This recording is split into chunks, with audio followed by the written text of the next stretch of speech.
उनमें एक बात कॉमन थी, सारे महापुरुष, यहां तक कि साइंटिस्ट ने भी जो काम किया बहुत छोटा काम किया।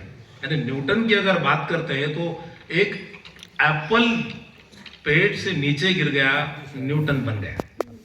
देखो, कोई जेम्स वैट, कोई बर्तन पे ढक्कन जो था वो किचन में निकल गया तो वैट बन गया।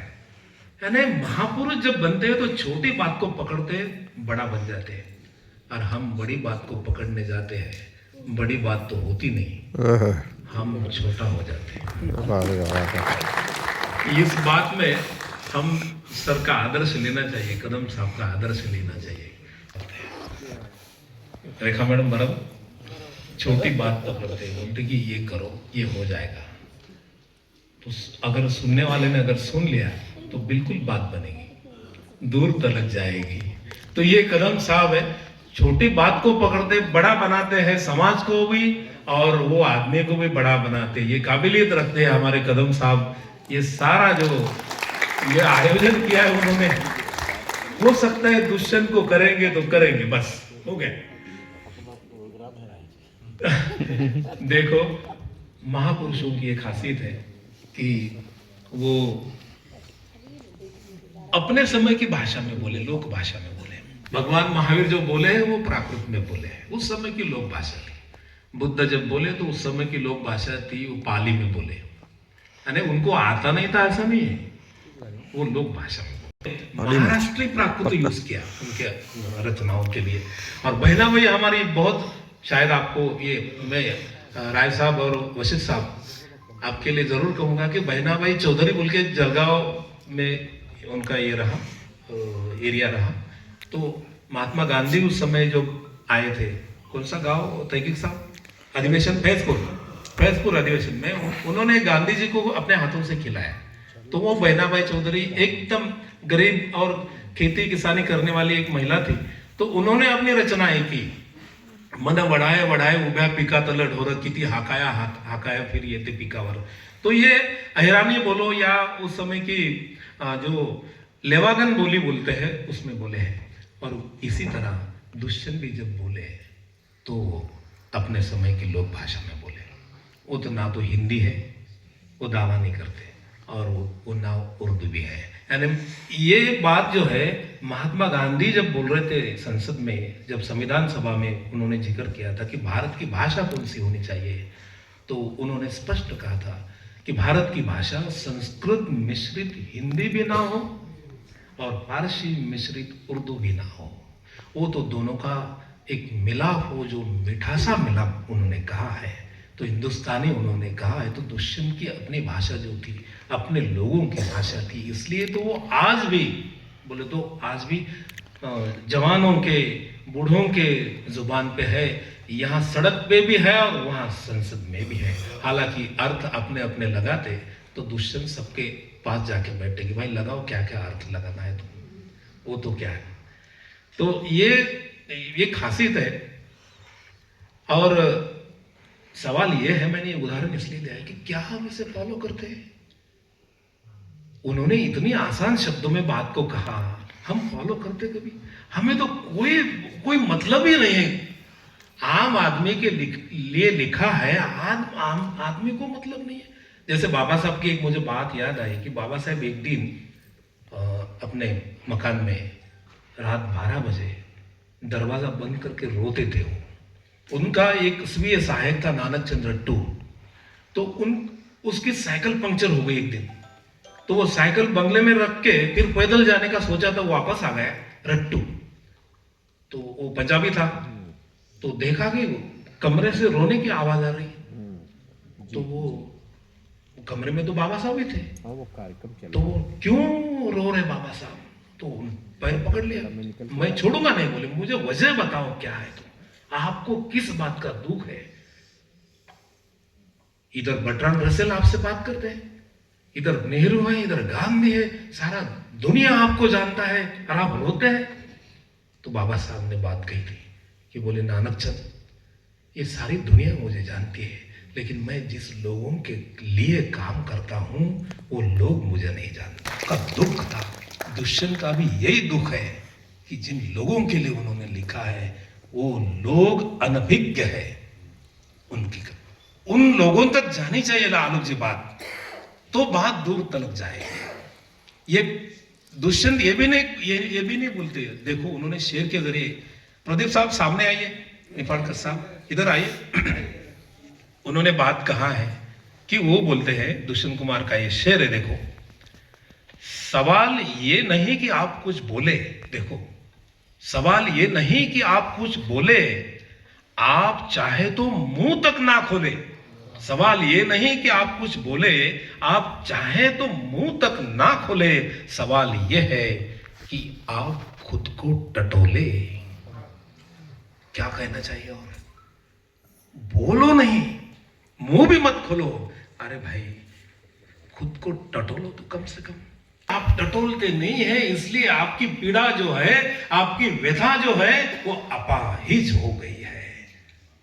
अपाहिज व्यथा को वहन कर रहा हूं, तुम्हारी कहन थी कहन कर रहा हूं। इसमें मेरा कुछ नहीं है, ये आप लोगों ने उस समय बोलना चाहिए था, आप खामोश बैठे हैं, इसलिए कदम साहब को ये आयोजन करना पड़ा है। अच्छी गजल है, बहुत अच्छी गजल है। ये हंस ध्वनि में है आलोक जी, और झपताल में बहुत कम गजलें होती है झपताल में।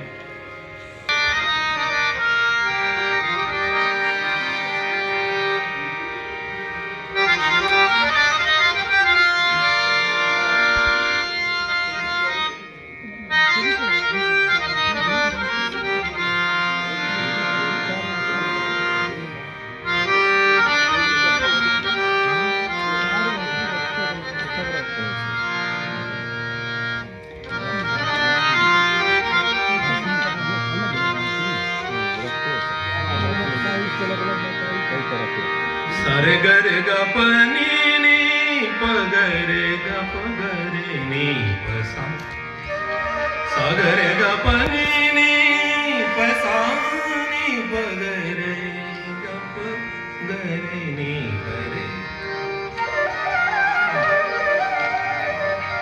अपाहिज व्यथा को, अपाहिज व्यथा को, अपाहिज व्यथा को वहन कर रहा हूँ। अपाहिज व्यथा को वहन कर रहा हूँ। तुम्हारी कहन थी, तुम्हारी कहन थी, कहन कर रहा हूँ। अपाहिज व्यथा को वहन कर रहा हूँ। तुम्हारी कहन थी, तुम्हारी कहन थी, कहन कर रहा हूँ। अपाहिज व्यथा को, अपाहिज व्यथा को।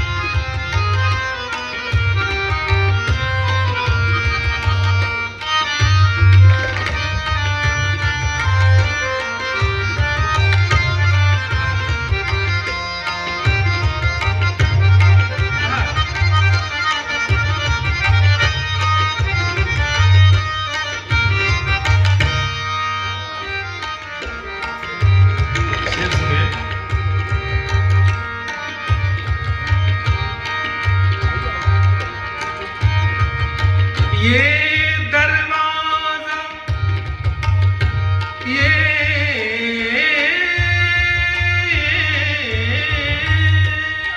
दरवाजा,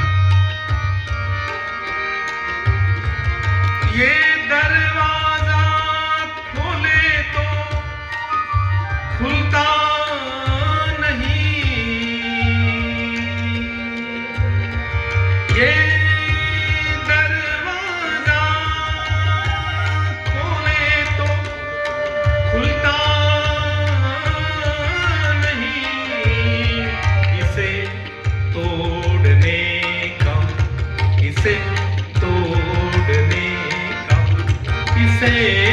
तोड़ने का जतन कर रहा हूँ, इसे तोड़ने का जतन कर रहा हूँ। तुम्हारी कहन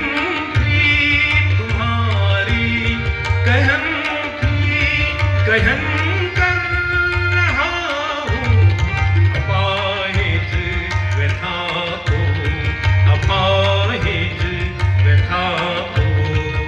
मग मग रे ग रे ग रे सा रे सा रे सा रे ग रे सा पद सा रे पद पद प म प म प म प रे र प मग मग रे ग रे ग रे सा रे सा रे सा रे ग रे सा।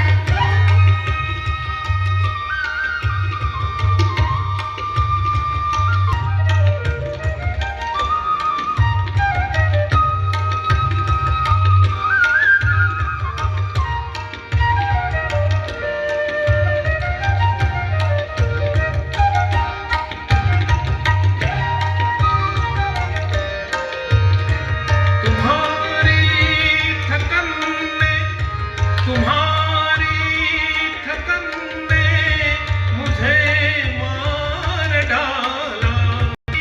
तुम्हारी तुम्हारी तुम्हारी थकन ने मुझे मार डाला। तुम्हें क्या पता क्या, तुम्हें क्या पता क्या सहन कर रहा हूँ।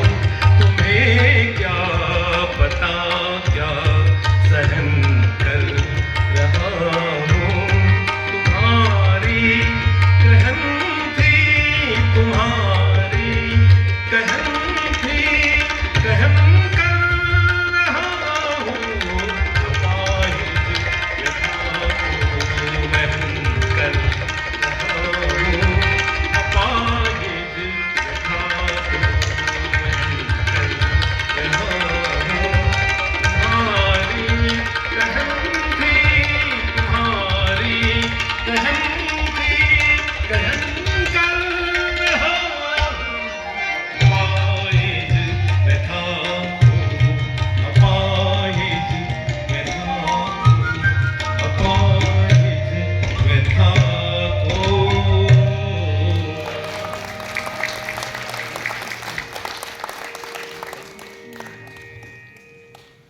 क्या अच्छी गजल है ये।